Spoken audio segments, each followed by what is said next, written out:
No one would ever choose you. The words echoed through her skull like a death sentence. I have watched you longer than you know. Of all the cruelties she had endured, this night would carve the deepest scar. Tell me honestly, brother, if I release her from my claim right now, would you step forward?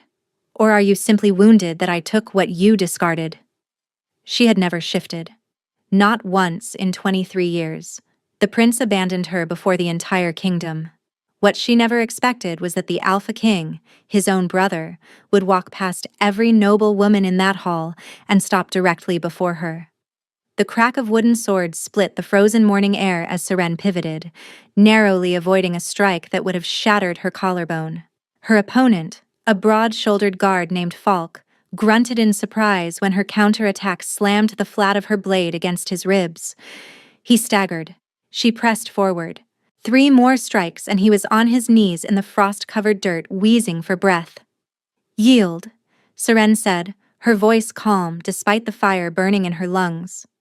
Falk spat into the mud. "You fight like something's chasing you." She did not respond. She simply stepped back and raised her blade again, waiting for the next challenger. But no one moved. The training yard had fallen silent, and Seren felt the familiar prickle of hostile attention crawling across her skin.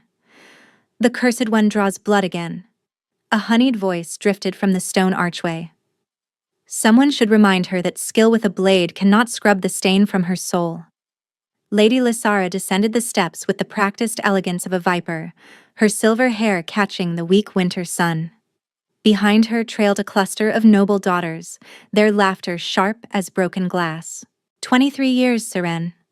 Lysara stopped at the edge of the training circle, her ice-blue eyes gleaming with familiar cruelty. 23 years since you crawled into this world beneath a blood moon, and still your wolf sleeps. Perhaps it was never there at all. Perhaps you are simply hollow. She laughed, a sound like cracking ice. No one would ever choose you. You know that, don't you? The words landed like a blade between Serene's ribs. Hollow. It was what they had called her since childhood. Born under the crimson moon, a sign of calamity, her wolf had never stirred. Not a whisper. Not a flicker. While other children shifted for the first time at 12 or 13, Seren remained trapped in her human skin, an aberration in a kingdom of wolves. "My wolf does not determine my worth," Seren said, sheathing her sword with deliberate slowness, "as the guard bleeding at my feet can confirm." Lysara's smile flickered, a crack in the porcelain mask, before settling back into place. "A sword cannot warm your bed, dear. And it certainly will not make Prince Theron see you as anything more than a passing amusement." The blow struck exactly where it was intended. Seren felt the impact somewhere beneath her ribs, in that guarded place she had fortified with years of silence and swallowed tears. "Excuse me." She turned her back on Lysara before her expression could betray her. "Some of us earn our place here with effort, not bloodlines." She walked away without waiting for a response, her boots crunching against the frozen ground, her heart pounding a rhythm of rage and shame. The castle corridors swallowed her whole. Cold stone walls, ancient tapestries depicting wolves mid-hunt, torches that flickered with shadows that seemed to watch her pass. And somewhere above, from the highest tower of the eastern wing, someone was watching. Seren felt it before she saw it. A presence pressing against her spine, a gravity that made the hair on her arms rise. She glanced upward toward the dark silhouette framed against the pale morning sky. King Kalen. Why is he always watching? Seren pushed the thought away.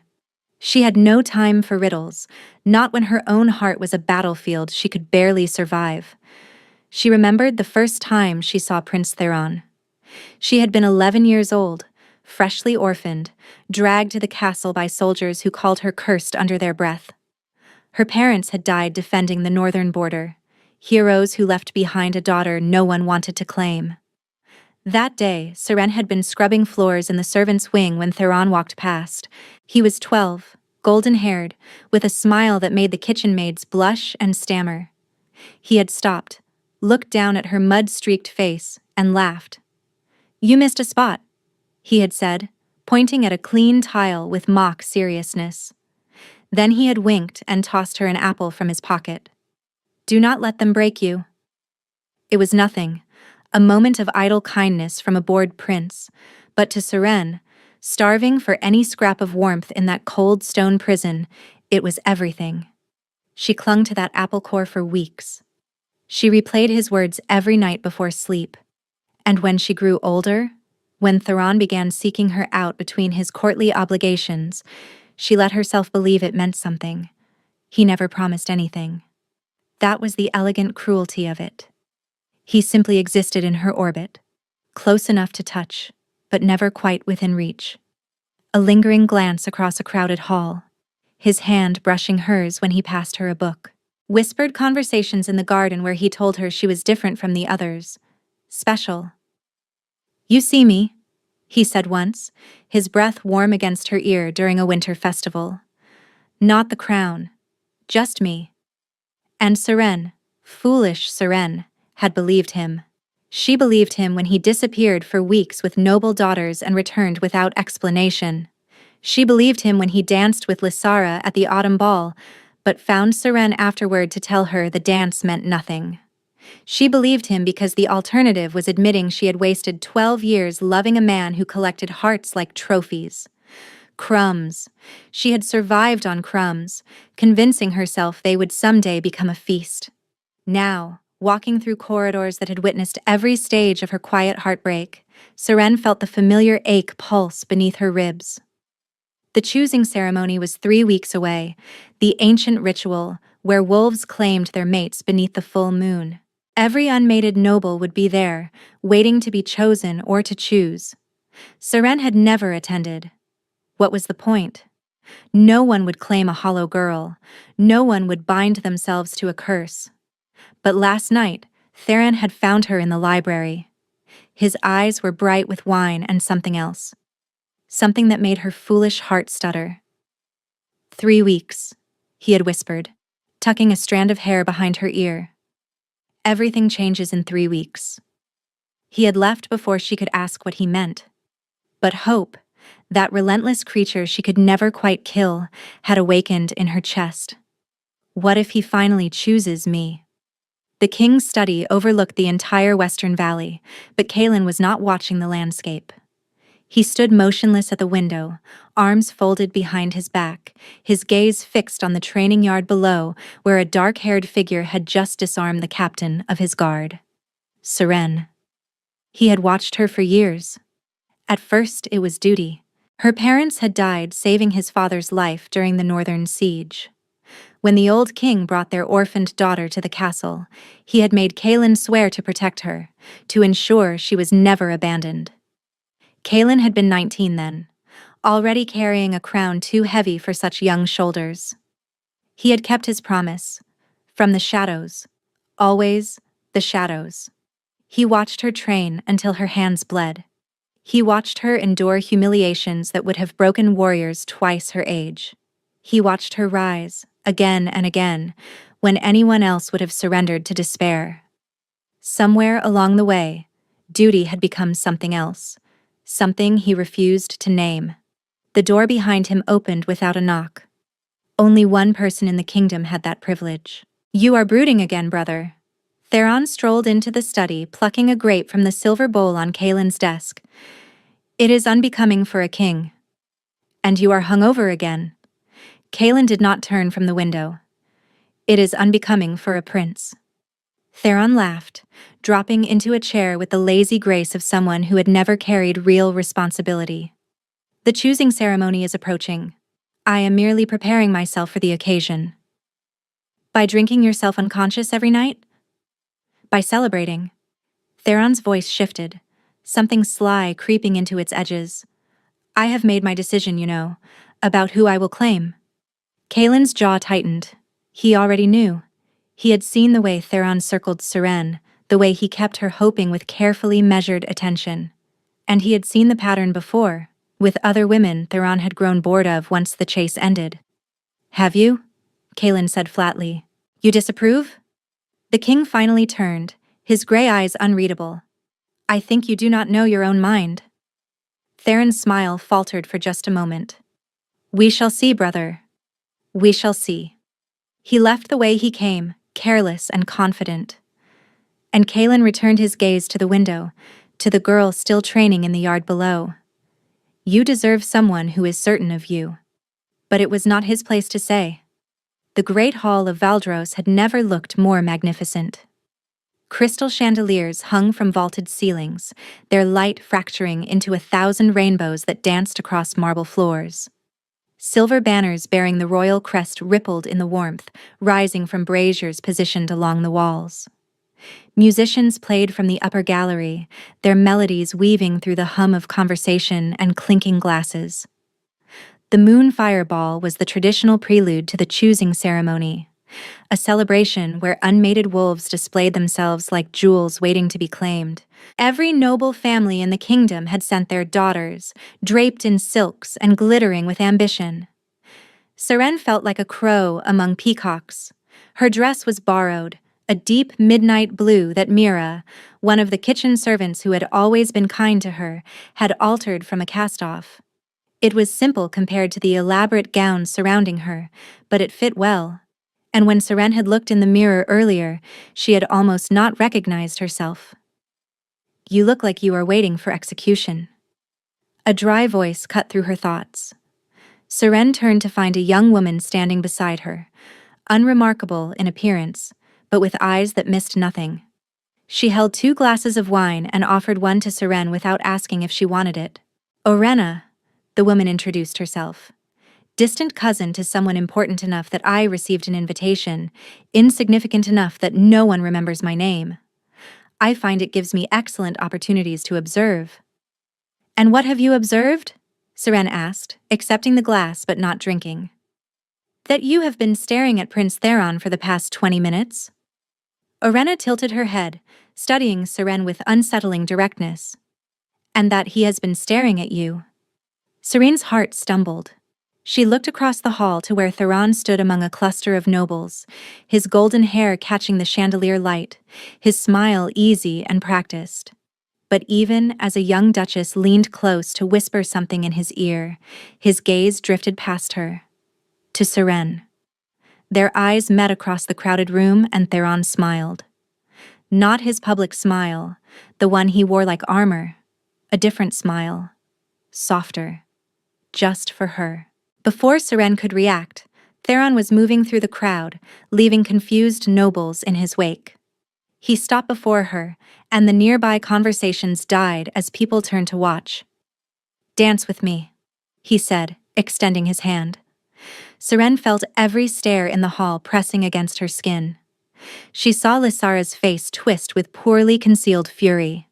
She heard the whispers beginning, poison wrapped in curiosity. She took his hand anyway. The crowd parted as Theron led her to the center of the floor. The musicians shifted to a slower melody, and then she was in his arms, moving through steps she had practiced alone in her chambers for years, dreaming of exactly this moment. They are all watching, she whispered. Let them. Theron pulled her closer, his hand warm against the small of her back. I want them to see. Why? He leaned down, his lips brushing her ear. Because in 2 weeks, I am going to claim you in front of all of them. The world stopped. Seren's feet continued moving, her body following the rhythm of the dance.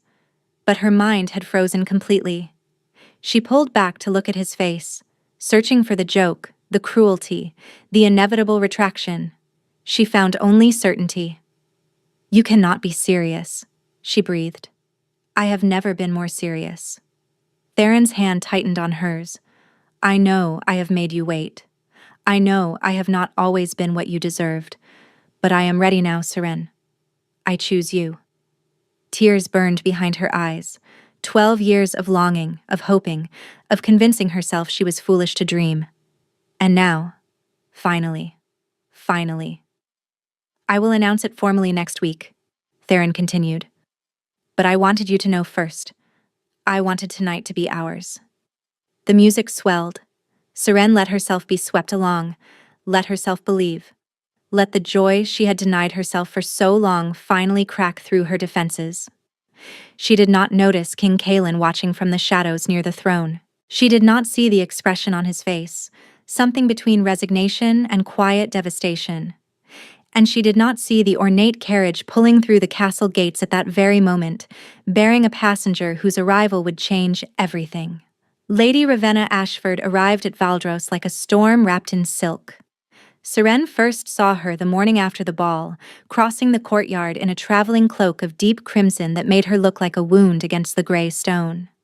Her hair was black as a raven's wing, her features sharp and striking, her every movement calculated for maximum impact. "Who is that?"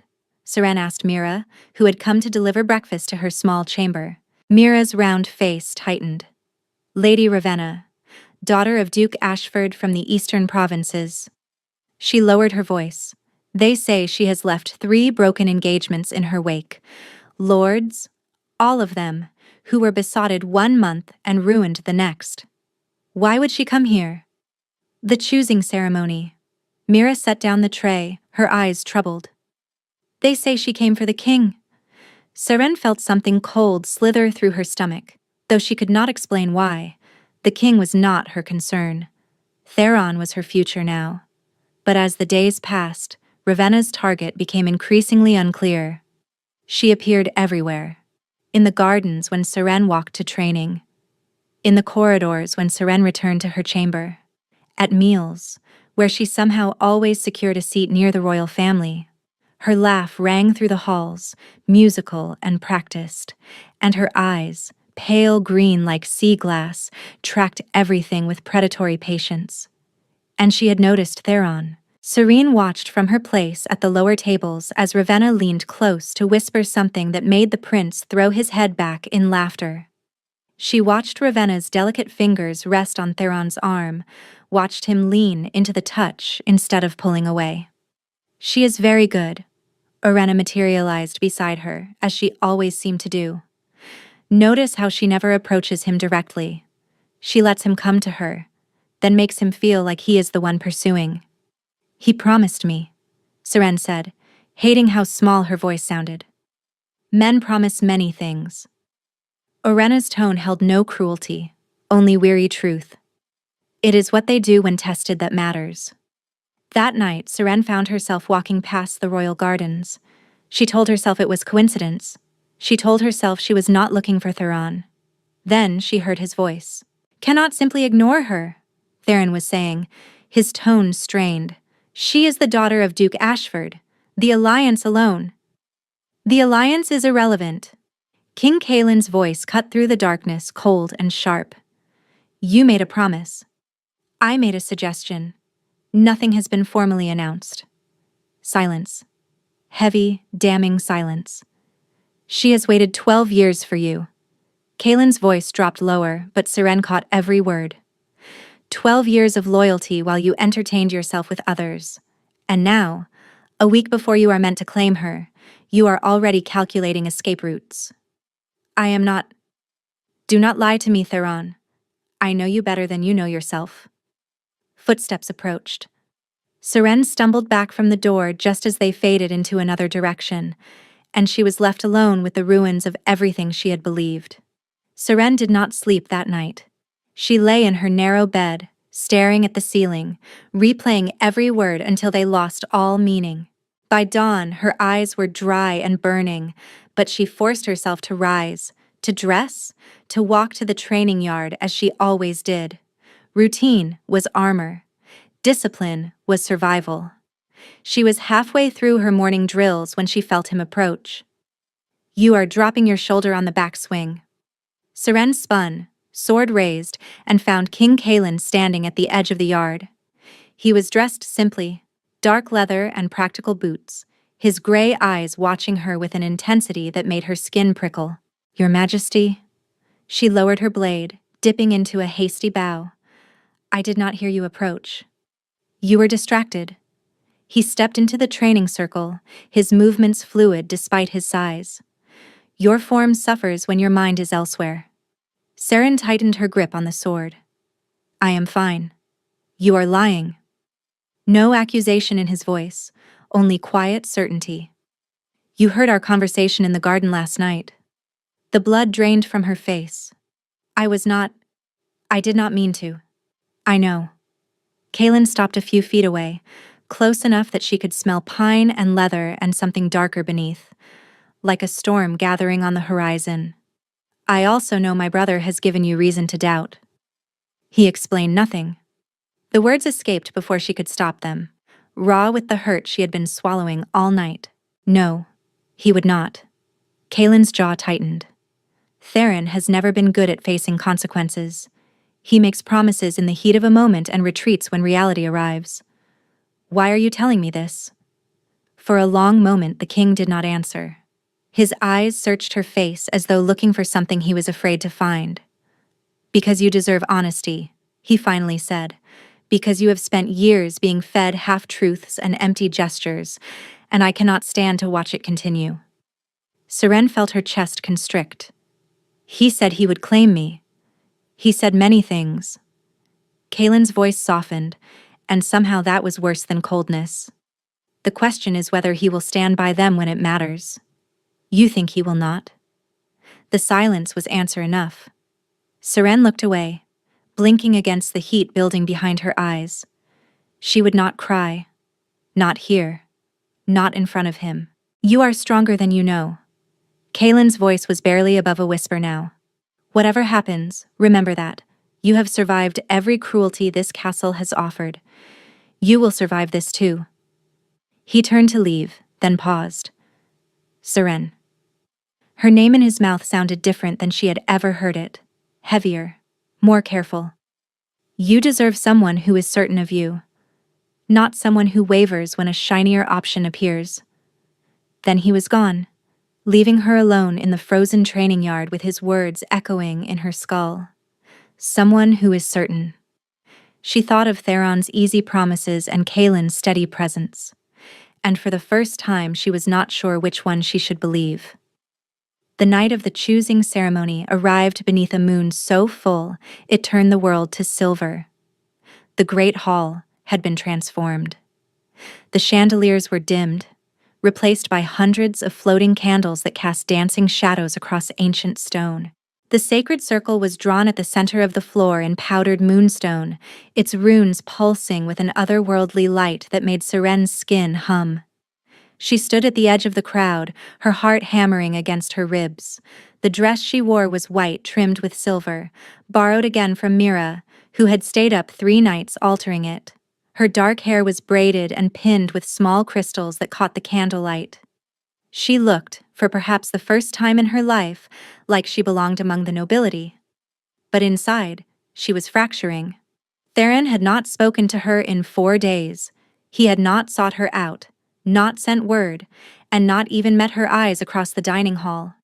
Every time she glimpsed him, Ravenna was nearby, her pale green gaze flickering to Seren with quiet triumph.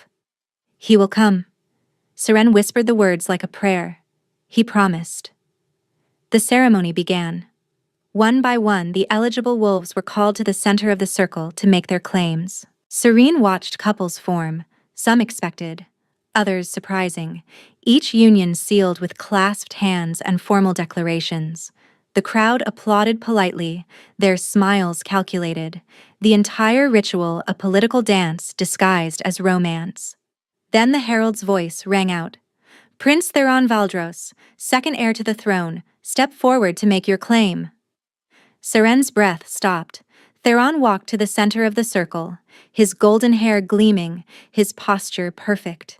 He looked like a painting come to life, every inch the prince she had loved since childhood. She stepped forward. It was what they had discussed, what he had promised. She felt the crowd's attention shift to her, heard the whispers begin, saw Lysara's face twist with anticipation of her humiliation, but Seren kept walking. 12 years. She had waited 12 years for this moment. Theron saw her approaching. Their eyes met across the sacred circle, and he looked away. This cycle, Theron's voice rang clear through the silent hall. I claim no one. The words struck her like a physical blow. Seren stopped. Her feet simply ceased to move, rooted to the moonstone floor as though the runes themselves had trapped her.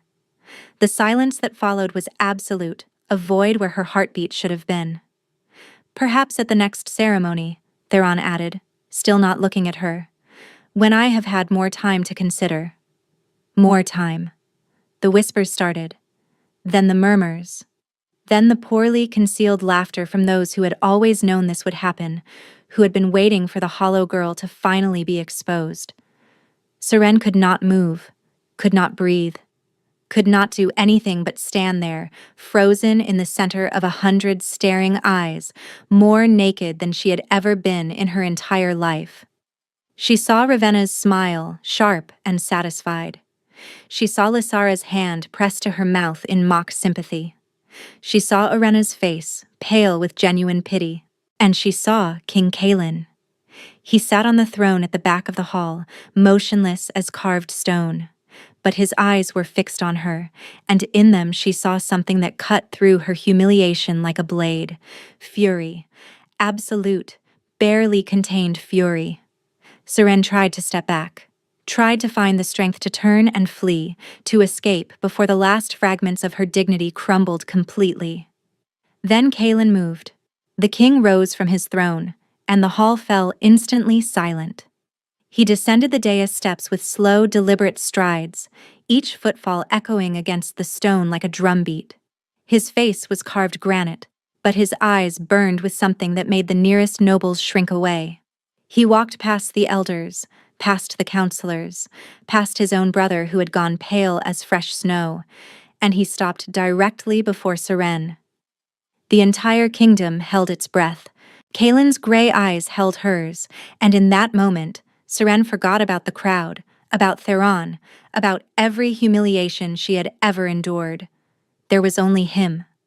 Only the impossible intensity of his gaze. Only the question written in every line of his face. "My brother," Kaelin said, his voice carrying through the hall without effort, "has proven himself unworthy of the claim he promised." Gasps rippled through the crowd. Theron made a strangled sound of protest, but Kaelin did not acknowledge him. But a promise was made to this woman. The king's voice hardened to steel. A promise that she would not be abandoned, that she would be protected.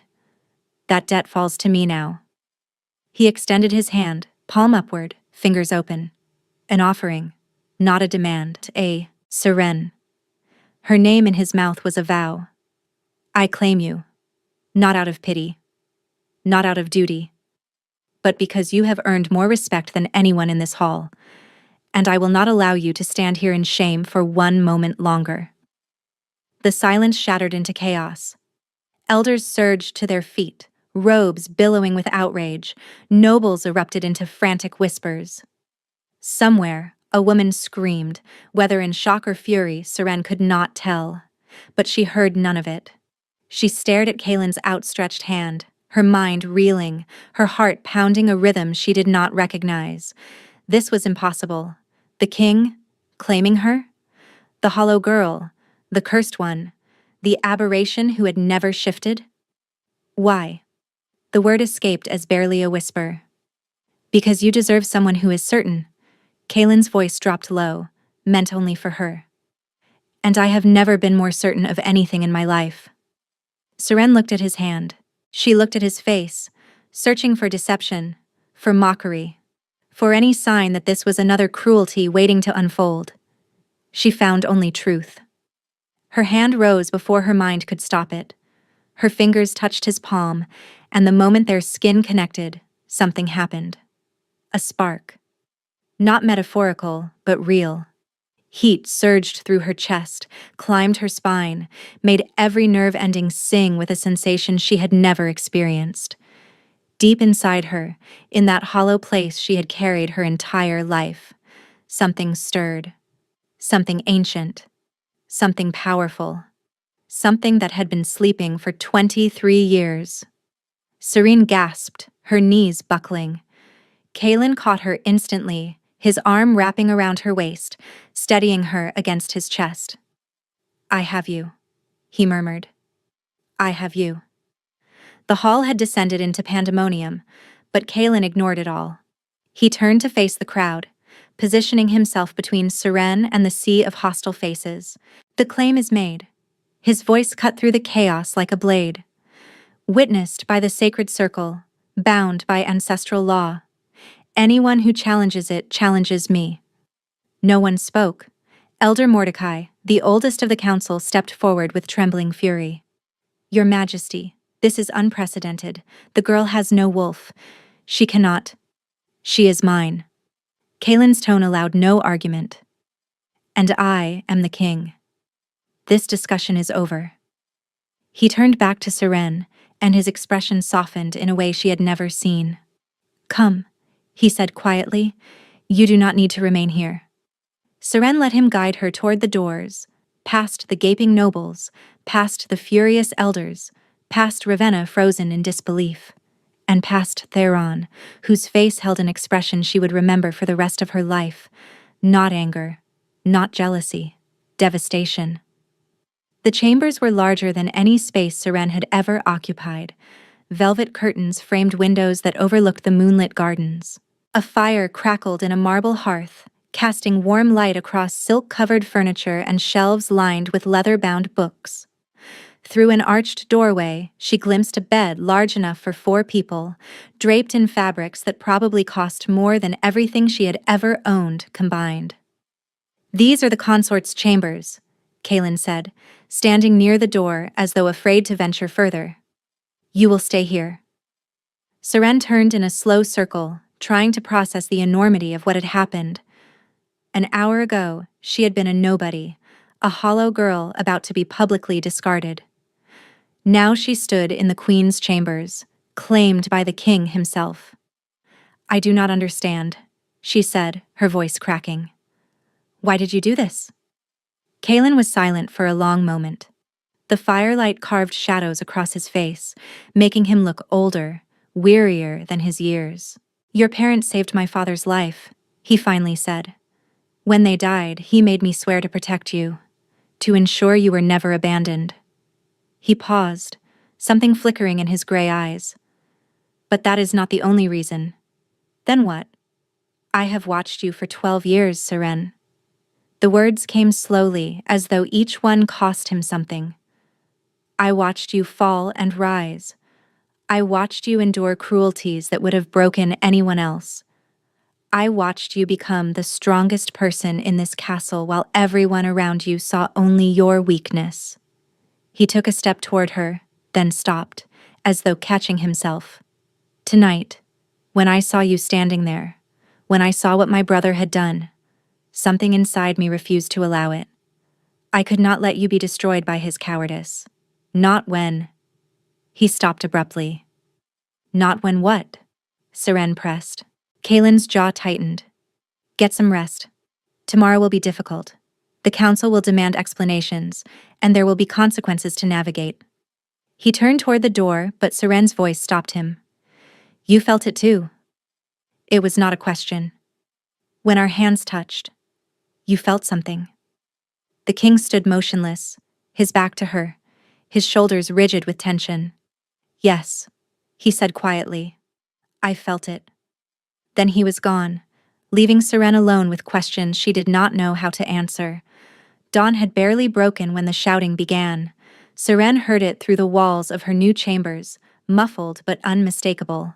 2 voices, both male, both furious. She crept toward the door and pressed her ear to the wood, catching fragments that grew clearer as the argument intensified. She had no right. You forfeited that right when you abandoned her. She was mine. She was never yours. Kaelin's voice, cold as winter steel. You kept her hoping for 12 years without ever intending to follow through. That is not love, Theron. That is cruelty. And what you did was better? Theron's voice cracked with rage. Swooping in like some savior, claiming her in front of everyone? You humiliated me. You humiliated yourself. A pause, heavy with contempt. And you humiliated her. I simply refused to let it stand. You wanted her. Theron's accusation rang through the corridor. Admit it. You have wanted her for years, watching from your tower like some lovesick. Careful, brother. Kaelin's tone dropped to something dangerous. There are lines even you should not cross. Tell me honestly, then. Theron's voice turned bitter, mocking. If I release her from my claim right now— oh wait, I never made one. But if you release her from yours, would I step forward? Is that what you want to know? Or are you simply wounded that I saw through your noble act? Silence stretched, taut as a bowstring. The question, Kaelin said slowly, is whether you would claim her because you want her, or because your pride cannot stomach that I did. Tell me, Theron, if I withdraw my claim this very moment, would you step forward? Or is your pride simply bruised? No answer came. That is what I thought. Footsteps approached the door. She deserves someone certain. You have never been certain of anything in your life except your own reflection. The door handle turned. Seren stumbled backward just as it swung open. Theron stood in the doorway, his golden hair disheveled, his eyes wild with an emotion she could not name. Behind him, Kaelin watched with cold fury. Seren. Theron stepped toward her. Tell him this is not what you want. Tell him you were waiting for me. She stared at the man she had loved for 12 years. The prince who had fed her crumbs while feasting elsewhere. The coward who had left her standing alone in front of the entire kingdom. I was waiting for you, she said slowly. For 12 years I was waiting. And you left me there, Theron. You looked at me and walked away. I needed time. You needed an escape. Seren felt something shift inside her, some final chain breaking loose. And you found one? So do not stand here now pretending you wanted me. You never wanted me. You wanted me to want you. Theron's face crumpled. For a moment he looked like the boy who had tossed her an apple all those years ago, lost and uncertain. Then his expression hardened. You will regret this, he said. Both of you. He stormed past Kaelin, disappearing down the corridor. The king watched him go, then turned to Seren. Are you all right? She was trembling, she realized, her whole body shaking with the aftermath of finally saying what she had swallowed for over a decade. I think so, she whispered. I think I finally am. The weeks that followed were unlike anything Seren had ever experienced. She attended council meetings at Kaelin's side, silent but present, watching how he navigated the treacherous waters of politics with patience and precision. She took meals at the royal table, enduring the barely concealed hostility of nobles who resented her elevation. She trained in the yard each morning, her skills sharper than ever now that she had something besides heartbreak fueling her blade. And through it all, Kaelin was there, not hovering, not controlling, simply present. A steady warmth at the edge of her awareness, always close enough to reach if she needed him. He asked nothing of her, made no demands on her time or her body. When evening came, he walked her to her chambers, bid her good night at the door, and retreated to his own rooms with the discipline of a man who had learned to want without taking. It was driving Seren slowly insane. You are staring again, Orenna observed one afternoon. They sat in the library, books spread before them, though neither had turned a page in an hour. I am not staring. You are staring at the door he walked through 10 minutes ago. Orenna's lips twitched. You have been doing it constantly since the ceremony. Seren felt heat climb her cheeks. I do not know what I feel. Yes, you do. Orenna closed her book. You are simply afraid to admit it because your heart was broken so recently. But Seren, the way that man looks at you, how does he look at me? Like you are the answer to a question he has been asking his entire life. That night, Seren could not sleep. She paced her chambers until the candles burned low, then found herself walking the corridors, her feet carrying her without conscious direction. When she stopped, she stood before Kaelin's study. Light flickered beneath the door. She knocked before she could stop herself. Enter.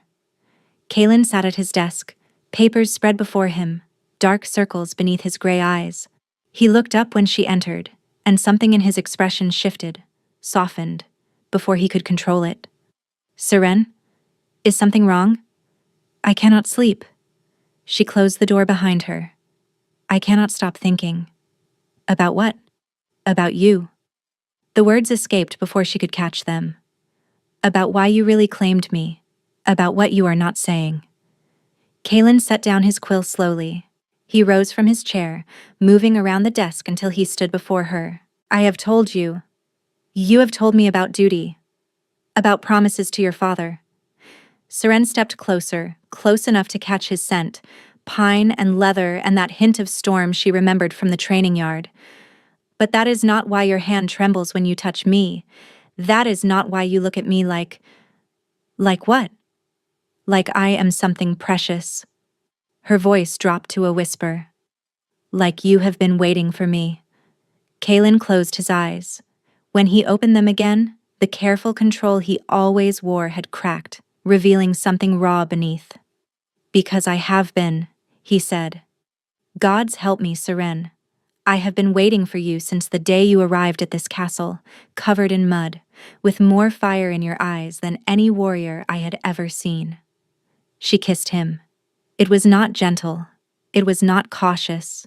It was years of loneliness and longing crashing together, her hands fisting in his shirt, his arms crushing her against his chest. He kissed her like a drowning man finding air, desperate and reverent all at once. When they finally broke apart, both gasping, Kalen pressed his forehead to hers. If we continue this, he breathed, I will not be able to stop. Then do not stop. His control shattered. Seren woke to moonlight streaming through unfamiliar windows. She lay in Kalen's bed, wrapped in sheets that carried his scent, pine and wood smoke and the warmth of his skin, her body aching in ways that made her blush. Beside her, the king slept deeply, one arm still draped across her waist as though afraid she might vanish. She studied his face in the silver light. The hard lines had softened in sleep, making him look younger, more vulnerable than his 31 years. This was not the distant king who watched from towers and spoke in commands. This was just a man who had been alone for too long, a man who had chosen her. The thought sent warmth flooding through her chest. And then something else. A strange heat, different from desire, rising from somewhere deep inside. Her skin prickled. Her bones hummed with the frequency she had never felt. What is happening to me? Seren slipped from the bed, wrapping a sheet around herself, and moved to the window. The moon hung full and heavy in the sky, closer than she had ever seen it, so bright it hurt to look at directly. And when she looked at it, something inside her answered. A pulse. A recognition. A call she had been deaf to her entire life suddenly ringing clear as a bell. Pain lanced through her spine. Serene gasped, doubling over, her hands bracing against the windowsill. Fire raced through her veins, not burning but transforming, reshaping, awakening. Seren. Kalen was beside her in an instant, his hands gripping her shoulders, his eyes wide with alarm. But when he saw her face, his expression shifted to something else entirely. Wonder. Your eyes, he breathed. They are glowing. Another wave of pain. Seren cried out, dropping to her knees. Her bones were shifting, cracking, reforming. Her skin rippled like water disturbed by a stone. And inside her mind, a voice she had never heard before finally spoke. I am here. I have always been here. I was simply waiting for you to be ready. Let it happen. Kalen knelt beside her, his voice steady despite the chaos. Do not fight it. Let your wolf through. Seren surrendered. The transformation took her completely. One moment she was a woman, terrified and trembling. The next, she was something else. Something powerful. Something ancient. She opened her eyes. The world had changed. Colors were sharper. Sounds clearer. Scents layered with information she could not have imagined. She looked down and saw paws where hands should be, fur black as midnight, claws glinting in the moonlight. I shifted. After 23 years, I finally shifted. She lifted her head and caught her reflection in the window. Her wolf form was massive, larger than any female wolf she had ever seen, nearly matching the great alphas in size, and her eyes. Her eyes burned gold, bright as captured sunlight. Kaelin shifted beside her. Where the man had knelt, now stood a wolf of pure silver, his eyes the same gray they had always been but deeper somehow, filled with an intelligence that was both human and not. He approached her slowly, reverently, and touched his muzzle to hers.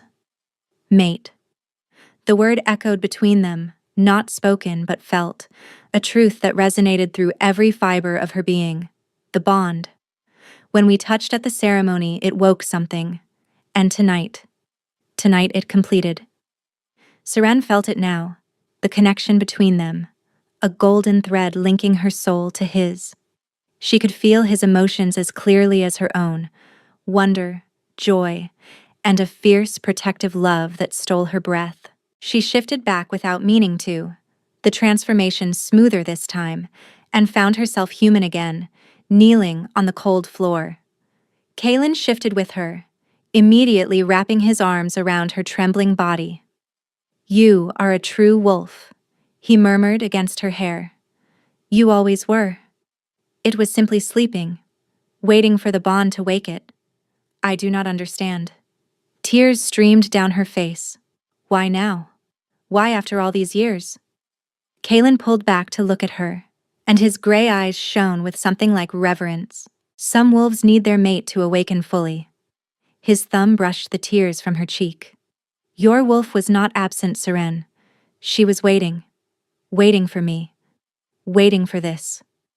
Seren laughed, a broken sound halfway between joy and disbelief. All those years they called me hollow, and I was just waiting for your other half. Kaelin kissed her forehead. "And now, you never have to wait again." The council chamber fell silent when Seren entered at Kaelin's side. She wore black and silver now, the king's colors, her dark hair swept back to reveal the mark that had appeared on her neck overnight.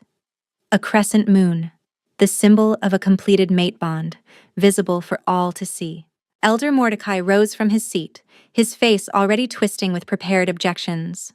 "Your Majesty, the council has concerns regarding..." "The council's concerns are noted and dismissed." Kaelin guided Seren to the chair beside his throne, a seat that had sat empty for a decade. "My mate has something to show you." Seren stood before them, the same men who had spent years dismissing her, the same nobles who had wagered on her failure, and the same elders who had declared her unworthy of their king. She let the shift take her. It was easier now, almost effortless. One breath she was human, the next she stood before them in her wolf form, midnight black and massive, her golden eyes sweeping across their stunned faces. The silence was absolute. Then old Varen, the keeper of bloodline records, stumbled forward, his ancient face drained of color. He fell to his knees, not in a bow, but in shock. "Impossible," he whispered. "The gold eyes, the size, the mark." His voice cracked. "She carries the blood of the first pack." Chaos erupted. Seren shifted back, and Kaelin's hand found hers immediately, anchoring her as the room dissolved into frantic whispers. The first pack was legend, the original wolves from whom all bloodlines descended. Their line had supposedly died out centuries ago, but their blood had survived. Dormant, waiting in a girl everyone had called cursed. One by one, the council members rose, and one by one, they bowed. Elder Mordecai was last, his face a mask of barely contained fury, but even he could not deny what stood before him. He bent his head in submission. Seren looked out at the bowing nobles, at the people who had spent her entire life making her feel worthless. She waited for triumph, for vindication, for the satisfaction of proving them all wrong. Instead, she felt only peace. "I did not ask for your respect," she said, her voice carrying through the chamber. "I earned it. Every fall in the training yard, every insult I swallowed, every night I refused to let this castle break me. I earned it long before my wolf woke. You simply were not paying attention." She turned to Kaelin, and the look on his face made her heart stutter. Pride. Love. The absolute certainty she had craved her entire life. "I see you," he murmured, echoing words she had once believed from another man. But from Kaelin, they were not empty promises. They were truth. I have always seen you. Seren smiled, the first real smile she had worn in longer than she could remember. Behind them, through the chamber windows, the morning sun broke over the mountains of Valdros, painting the world in gold. And somewhere in the castle, she knew, Theron watched from his window, understanding finally what he had thrown away. But Seren did not spare him a single thought. She had spent 12 years waiting for someone to choose her. Now she had chosen herself. And she had found someone who had been choosing her all along.